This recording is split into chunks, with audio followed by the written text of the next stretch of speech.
Hi everyone. তো আজ আমরা গিয়েছিলাম হাসনাবাদ ঠাকুর দেখতে। তো প্রথমেই আমরা এই প্যান্ডেলটায় চলে গিয়েছিলাম, আর এই প্যান্ডেলটার সামনে একটা শো হচ্ছিল, সেখানে সবাই নাচ করছিল। সেটা দেখেই আমরা আস্তে আস্তে ভিতরে চলে এলাম। তারপরে ঠাকুরটা দেখে আমরা সেখান দিয়ে বেরিয়ে আর একটা প্যান্ডেলে চলে আসলাম। আর এই ঠাকুরটা দেখো, খুবই সুন্দর। তারপরে আমরা এই প্যান্ডেলটায় চলে আসছিলাম, আর এখানে ছিল কিউট কালী। তো এটা ঝাপাঝাপ দেখে তারপরে পাশে একটা প্যান্ডেল ছিল, সেটা দেখে ঠাকুরটা দেখে আমরা দুজনে মিলে একটু ঢং করছিলাম, কারণ আমরা দুজন একই একই জামা পরে এসেছিলাম। তো সেখান দিয়ে একটু হেঁটে আমরা চলে আসলাম এই প্যান্ডেলটা। আর ভিতরটা খুব সুন্দর লাইটিং করা, আর ভিতরটা দেখো পুরো ব্লু ব্লু করা। তো তারপরেই আছে ফুল। তো এগুলো দেখে দেখো কিউট ভোলে বাবা। তো কিউট ভোলে বাবাটা আমরা দেখে নিলাম। দেখে কালী ঠাকুরের মূর্তিটা খুবই খুবই সুন্দর বলতে গেলে। তো তারপরে আমরা একটু হেঁটে এই ঠাকুরটা দেখে নিলাম। তো তারপরে হাসনাবাদ ব্রিজের এখানে সেই প্যান্ডেলটা ছিল।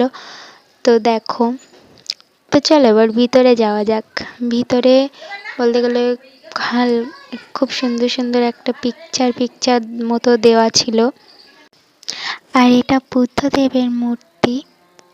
তো এটা আমরা দেখে ঠাকুরটা দেখে চলে আসলাম। আর ঠাকুরটা দেখো, আমি বলছিলাম এর মাথাটা তো কই। তো সবাই বলছিল ওর মাথাটা কালী ঠাকুরের হাতে। তো তারপরে আমরা দুজনে একটু ঢং করে নিয়ে আমরা চলে আসলাম এই প্যান্ডেলটা। তো প্যান্ডেলটা পিছলি পাড় ইট দিয়ে করা ছিল, খুব সুন্দর।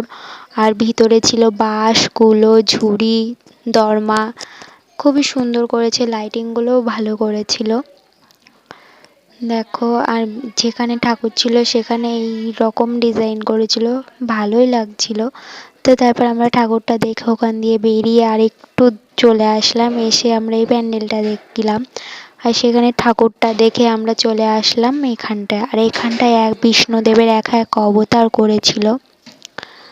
তো দেখো, একা একটা অবতার খুব সুন্দরভাবে আমাদের চোখের সামনে তুলে ধরেছিল। সত্যি বলতে খুবই ভালো লাগছিল অবতারগুলো। তো এতটা অবতারের নাম আমার মনে নেই, কিন্তু সত্যি খুব ভালো ছিল।